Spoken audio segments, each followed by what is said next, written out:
Hi, everyone. Welcome to another edition of Packers Unscripted from Packers.com. I am Mike Spofford, joined, as always, by my trusted colleague, Wes Hodkowitz. We're coming to you here from our studios at Lambeau Field. And Wes, the Packers' 7-game winning streak unfortunately came to an end on Sunday in Kansas City. A very frustrating 13-7 loss. As we watched Jordan Love's first NFL start at quarterback, and while it didn't go well and he didn't really look and feel comfortable and get into any kind of a rhythm until the fourth quarter, this game was still there for the taking thanks to the Packers defense, which had an outstanding performance against Patrick Mahomes. It's definitely one of the top 5 defensive performances I've seen on the beat. Just what they were able to do in terms of dictating the tempo. And it's actually really interesting, Mike, if you take away that opening series, the 15-play, 64-yard drive where they actually scored the touchdown with the pass to Kelsey in the end zone, really, Kansas City did nothing. I mean, they were able to get the 2 field goals, but even that, it was kind of off of turnovers and weird things. The one was a turnover. The other one was one down the field play to Kelsey that set up a long field goal, a 55-yarder. That was all they got offensively after the opening touchdown drive. And remarkably, they finished this game with like 18 and a half defensive players available, even though, Dean Lowry was still there. They had him on a rep count. It was remarkable what they did defensively. Unfortunately for Green Bay, offensively, they were kind of having their own issues, like Kansas City was working through. And you could just tell, despite not having Aaron Rodgers, having these multitude of players that were unavailable, not getting David Bakhtiari back for this game quite yet, you still felt like Matt LaFleur in his post-game press conference and the 23-minute news conference he did on Monday, you could sense in his voice he definitely felt like this was one that was winnable that kind of got away from him. Yeah. Now, At the same time, the message I keep saying over and over again was they did have a lot against them. They did have a 7-game winning streak.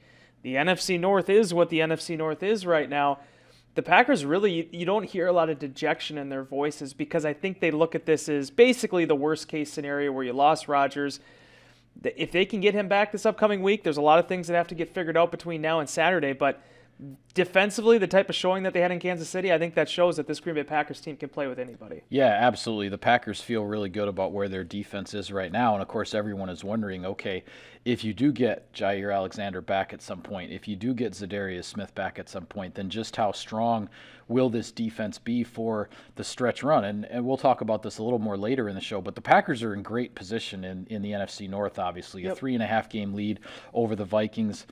This was a frustrating one to let get away, though, and I know Matt LaFleur, I wrote about it as well. He really felt he let his quarterback down in terms of all the heat he was taking on third down with the blitzes and everything from the Kansas City Chiefs, and whether it was the play calls, the protection calls, everything. Matt LaFleur just felt he didn't have the answers for Jordan Love to be able to respond and to succeed in those situations. But I'll throw this in as well because, everybody knows the special teams played a big factor in this game on the negative side of things for Green Bay. And, you had the one missed field goal, you have a blocked field goal, you have a muff punt that leads to 3 points for the other team. So that's 9 points in a game that you lose by 6. That's obviously a huge factor here. And what I'll wonder about, and this is all the ifs, ands, and buts of this game when we look back at it, right, is if the Packers get that first field goal or the second one and they have 3 points or 6 points on the board, how much better does Jordan Love feel about things as he moves forward? How aggressive are the Kansas City Chiefs on all those third downs if the score is 7-6 or 10-6 instead of 10-0 and 13-0?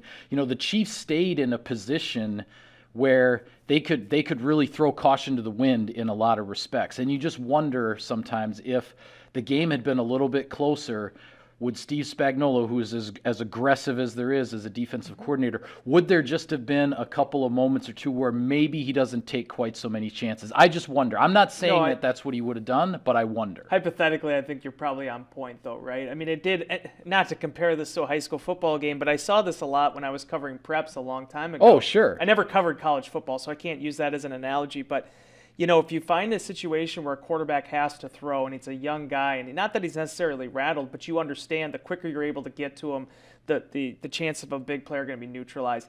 That's kind of the way this felt, the way that Spagnuolo called that second half and being able to really apply pressure in Green Bay, just not being able to get out of those third down situations. You can look at the fact that they were, end up being 2 of 12 on third downs? Yeah, 0 for the first 9 before finally getting a conversion in the fourth quarter. It's also the fact they fell into those third down situations. And in my biggest thing when I look back at this game, 20 carries for Aaron Jones, A.J. Dillon. You just want to potentially see that number be larger, especially with the way that A.J. Dillon is running the ball. Now, Matt LaFleur discussed that.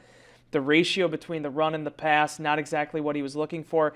You do give him the benefit of the doubt that they were playing against some loaded boxes. They did have some runs that were called that ended up getting canned because of those loaded boxes. But they still were able to have success against it. That's the difference here. It wasn't like against 7 and 8 man boxes that Aaron Jones and A.J. Dillon weren't able to move the ball. They actually did it pretty well. I agree. And I think that's probably the thing that ends up being what'll stick in the craw a little bit, is there were opportunities there. And ultimately, getting back to the special teams, the Packers have to sort this out. Because, they've made adjustments. You give them credit. They felt like they could do better at long snapper. They make the decision. Hunter Bradley's had 3.5 seasons. We're going to give Stephen Wardle an opportunity. Wardle has been here for 2 months. They've seen him in practice. We haven't. They have. They felt like this was the right time. But you have to get these field goal protection issues figured out. You have to be able to get those snaps down. You have to give Mason Crosby an opportunity to be Mason Crosby. They didn't do that. And credit to Maurice Drayton, Matt LaFleur, they stuck with Amari Rodgers.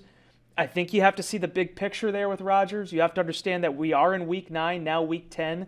They want this young man to be a part of this organization, a part of this team, a big-time playmaker on both offense and special teams for years to come. You want to stick with him and ride this thing out. You still have Randall Cobb in the background if you want him, but it's ultimately going to come down to making improvements. Because the thing is, Mike, with special teams, there's going to be change. There's going to be guys that go in and out of the lineup. You have to be able to maintain that core, and you have to stay disciplined. Yeah, and we'll hear from Coach Drayton later in the week in terms of exactly what he felt and in his discussions with Crosby, with the snapper, the holder, and what went wrong. Obviously, the protection is an issue anytime that a kick gets blocked. So, what exactly went wrong? Hopefully, we'll find out some more information, some more thoughts there later in the week. But just obviously very frustrating when one of your 3 phases plays probably its best game of the season in terms of a start to finish 4-quarter performance, and the special teams doesn't help you, and the offense just doesn't really ever get going until the fourth quarter, unfortunately. Now, in that fourth quarter, Jordan Love put together a couple of really nice drives. The one ends with an interception on third down. Actually, that was one of the rare third downs when the Chiefs didn't blitz. They actually dropped and played coverage. He still tried to go with the one-on-one opportunity over the top to Devontae Adams down the sideline, and that gets intercepted. Then the next drive, the Packers are able to get a touchdown on the fourth down pass to Allen Lazard, a blitz beater there. The ball's out of Love's hand quickly. Lazard makes a man miss and gets into the end zone.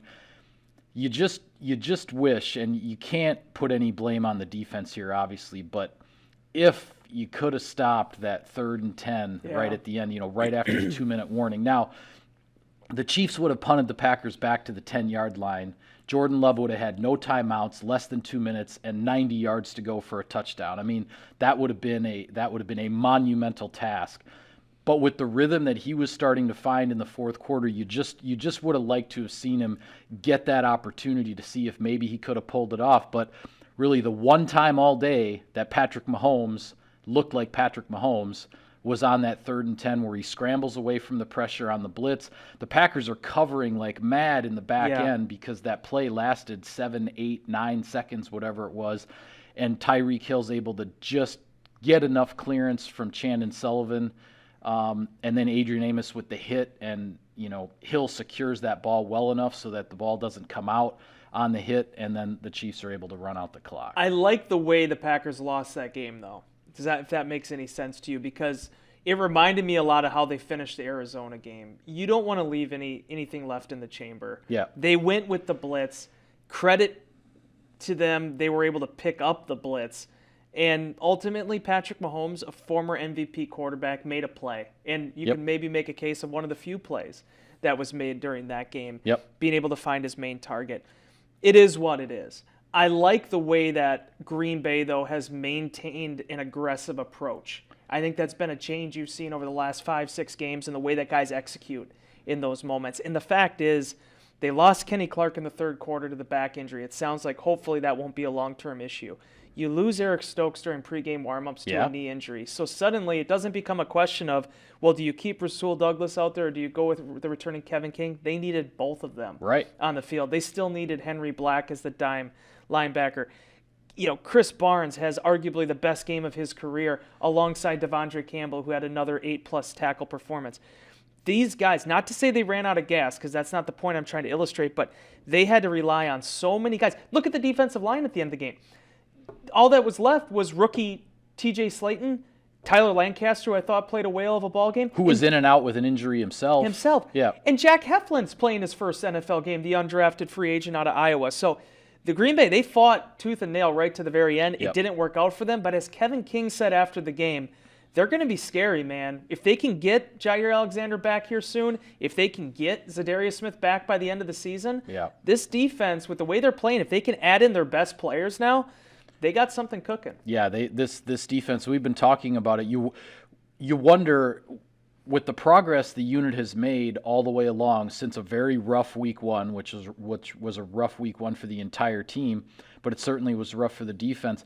The progress that's been made, it feels like the progress hasn't plateaued yet. Like the arrow is still pointing up with these guys, and when you know that they're not at full strength, as you mentioned, the defensive line, Clark ended up leaving the game. Kingsley Keke was out this game, having gotten a concussion the previous week.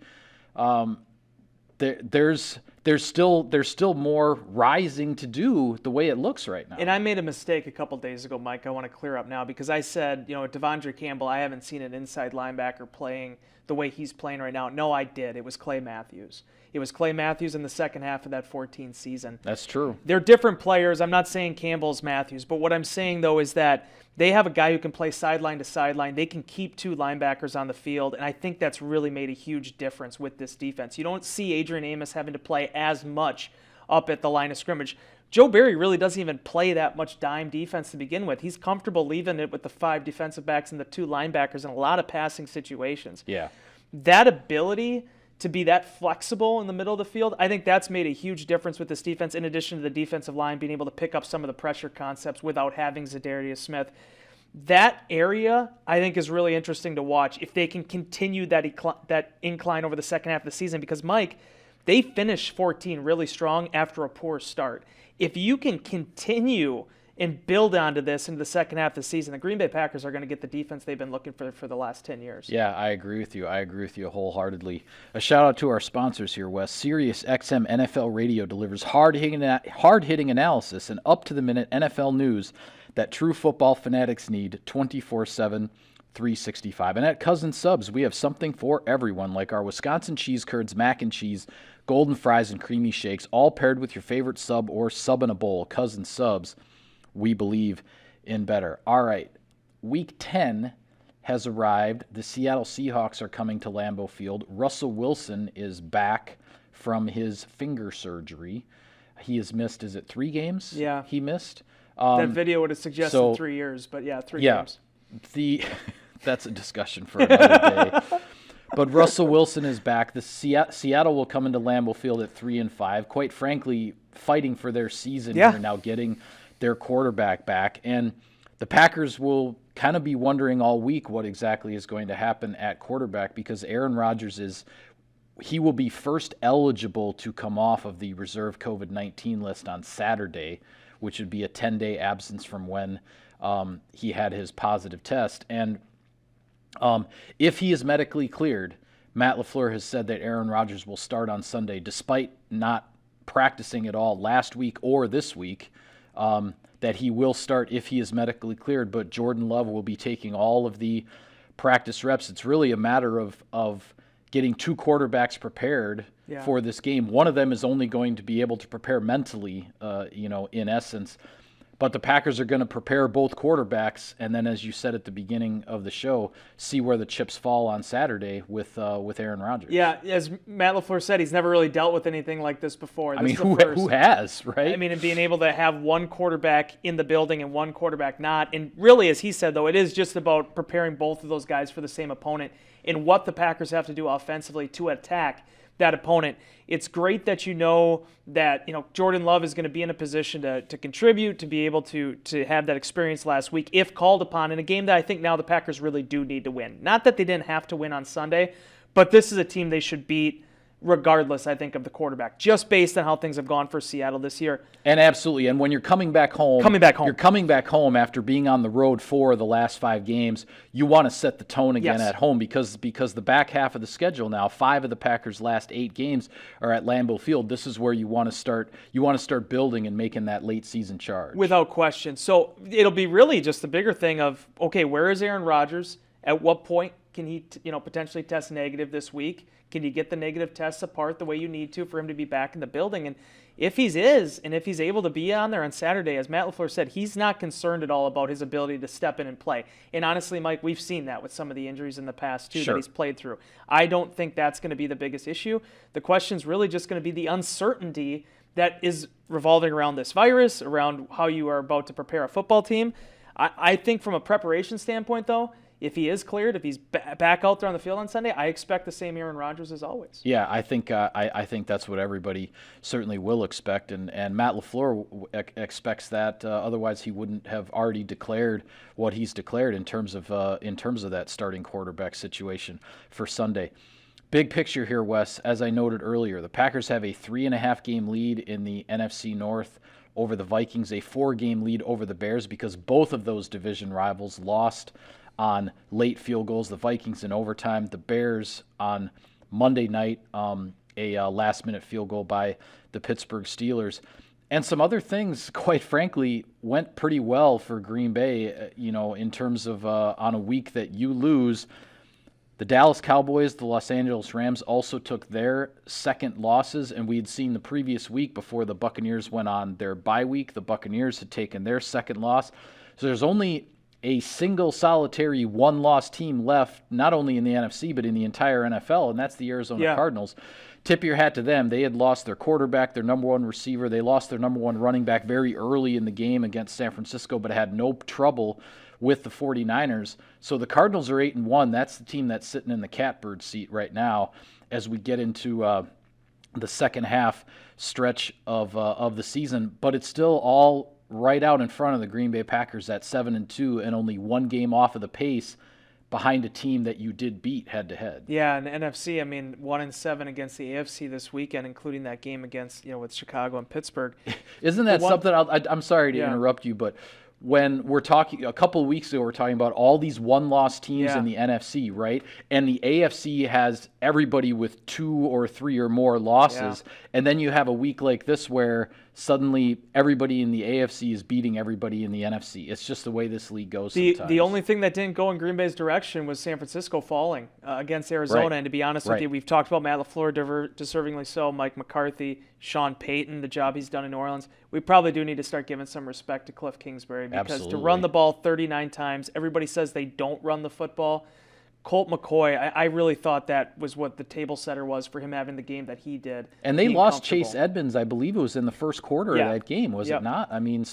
Yeah, so they had to make some heavy adjustments and prevailed. I think that's a sign of a winning football team, a team that is not going away down the stretch here. Absolutely. But Green Bay, man, that you look at the division right now, regardless, and you and I could sit here for another 10 minutes. Unfortunately, I have to go get my glasses, but my new glasses, I got to go pick them up. Yeah, I got to let Wes go here. But for Chicago lost. It's a terrible situation and how they lost that game, but they lost. It's the facts.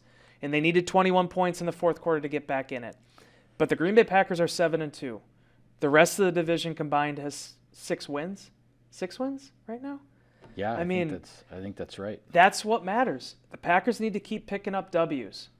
9 wins might win the division. And if they're able to do that, then you start talking about postseason. It was a tough weekend. It was a weekend of adversity. It was one of the longest weeks you and I have had covering the football team. Yep. But you can't let that linger into week 10, Mike, because realistically, it didn't hurt the Packers that much. No, it really didn't. It really didn't. And we will move forward into Week 10, talk more about the Seattle Seahawks on our next show, and you'll have your new glasses. Oh, my new glasses. For our next show. So with that, we're calling it a wrap on this edition of Packers Unscripted. Be sure to follow all of our coverage of the team. We'll have everything for you all week long on Packers.com. For Wes, I'm Mike. Thanks for tuning in, everybody. We'll see you next time.